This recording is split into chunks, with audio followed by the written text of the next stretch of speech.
In the distant waters of the Arabian Sea lies a truly unique structure.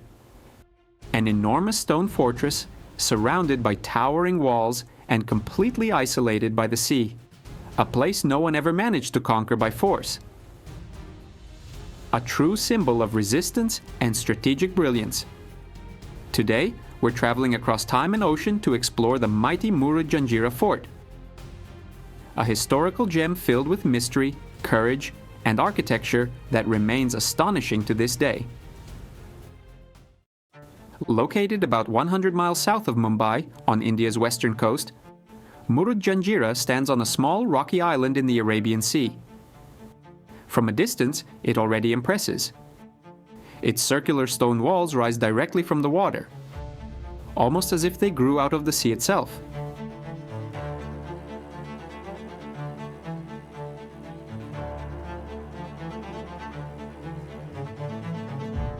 There are no bridges, no walkways.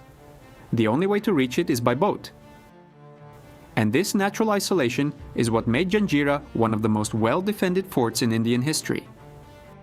The origin of this fort dates back to the 15th century, when it was first occupied by the Siddhis, an African-descended ethnic group, mainly from modern-day Kenya and Ethiopia. These fishermen, who were also warriors, quickly recognized the strategic value of the island. The original fort was made of wood, but with rising threats from the Portuguese, Marathas, and even the British, the Siddhis transformed it into an unbreakable stone fortress.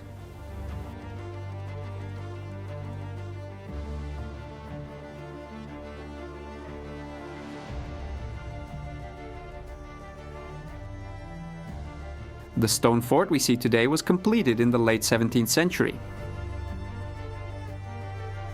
Built entirely from dark basalt rock, it features 19 defense bastions and outer walls over 12 meters high. The construction took roughly 22 years to finish. Inside, it was like a small city, with residential quarters, barracks, freshwater tanks, and food storage.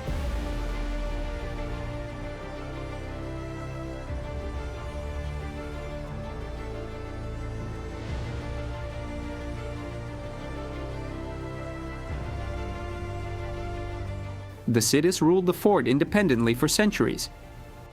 Technically, they were subjects of the Mughal Empire, which controlled much of what we now know as India. But in reality, no one ruled Janjira but the Siddhis themselves. Surrounded by powerful neighbors, like the Marathas, who had rebelled against the Mughals and dominated parts of western and northern India, the Siddhis resisted every invasion attempt. And there were many. The legendary Maratha leader Shivaji, and later his son, tried for years to take the fort. They built fleets, planned night attacks, and even constructed a rival fortress on a nearby island. Padmadurg, built in 1676 just 4 kilometers from Janjira to challenge city naval control. Also built on a rocky island, Padmadurg had 6 bastions, weapon stores, and defensive canals. Today, it's still accessible by boat, though it sees fewer visitors than Janjira.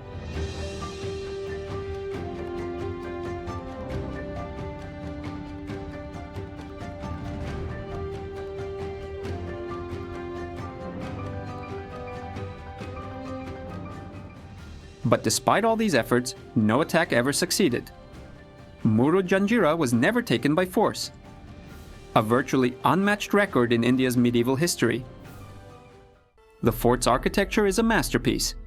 Its 19 bastions surround the entire complex and house enormous bronze cannons like the Kalal Bangadi, one of the largest ever made in India, measuring 5 meters long and weighing about 14 tons. There's only one main entrance to the fort, reachable only by boat. What's interesting is that even when you're facing it directly, it's hard to spot. This was a deliberate design to confuse enemies. A self-sufficient system allowed the fort to survive long sieges without surrendering, a true example of strategic engineering. How they managed to preserve the water for consumption is still not exactly known. But as British control expanded across India in the 1800s, Murud-Janjira's military role began to fade. The Siddhis were slowly integrated into the British colonial system, and the fort was eventually abandoned. Though it fell into ruin, it was never conquered. Well, almost.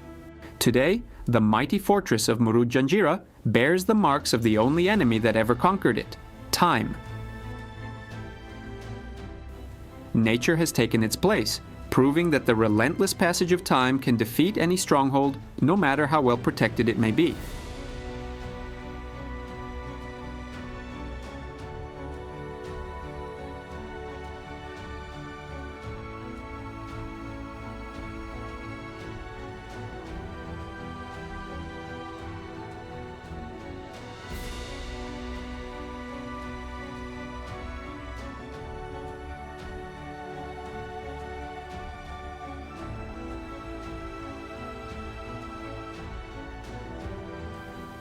Once its strategic use ended, the site turned into an open-air tourist attraction.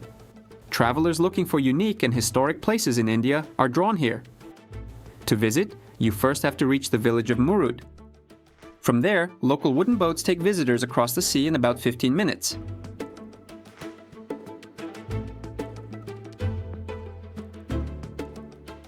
There's no official tourist infrastructure, so you're mostly on your own. There are no certified guides, so if you want in-depth history, you'll need to hire a local guide separately. The entrance is free, but you'll have to pay for the boat ride. And be aware, getting on and off the boat can be a bit tricky, especially without proper docking facilities. For photography lovers, the place is a dream. The sea views, the stone walls, the ancient cannons, and the dramatic contrast between nature and ruins make Janjira a breathtaking scene.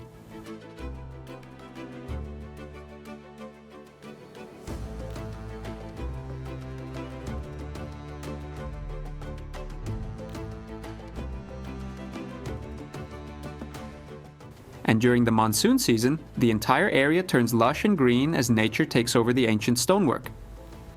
Murud-Janjira is more than just a fort. It's a monument to resilience, to strategic brilliance, and to the ingenuity of a people who defied empires and endured. It proves that victory doesn't always come from numbers or advanced weapons, but from clever planning, unity, and understanding your land. A monument that challenges logic, geography, and even history itself. If you enjoyed this video, don't forget to leave a like, subscribe to the channel, and ring the bell so you don't miss any upcoming stories, and share this video with someone you know who loves history and off-the-beaten-path wonders.